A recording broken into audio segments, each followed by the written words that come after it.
รถคันเนี่ยบ่ได้แรงดอกแต่เร็วยิ่งเอาไปหลุดโค้งไกลสิแท้กี่นะต้องจังซี่เว้ยรถคันเนี่ยถ้าผู้ใดติดตามแล้วผู้ใดติดตามเฮานะติดตาม YouTube ได้กินผมเฮ็ด YouTube ก็แต่ว่าเดี๋ยวนี้เศร้าแล้วอาจจะเห็นผมไทยมันเป็นรถบกบุกเจ้าของรถบ่อยู่เนี่ยโอ้โหคุณนั่งอยู่พุ่นล่ะแต่ถ้าจะมาต้องผมบ่เคยขับดอกแต่ว่าแม่โคตรพ่อโคตรแม่แห้งอ่ะอยู่นะครับยกมือด้วยครับ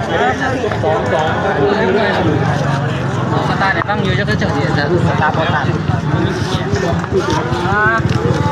บ่ได้ส่งเช็คลงช่องเลยเนาะมีแต่คนถามหาเนาะมีโอกาสแล้วได้ถ่ายเพราะเนี่ยบ่ฮู้ว่ามันใส่รอยหยังแต่ว่าพี่น้องคันเมียข่อยเฮ็ดนะรถคันน่ะอาจจะอยู่ทรงนี้ก็ได้นะแต่ว่าก็กำลังแก่เขาไม่หลายๆเนี่ยเพราะว่าข่อยเฮ็ดแน่ล่ะ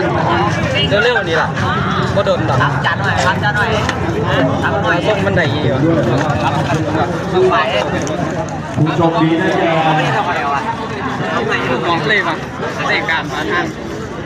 นั่นแก้วตัวมือนี่เป็นแก้วเย็บใส่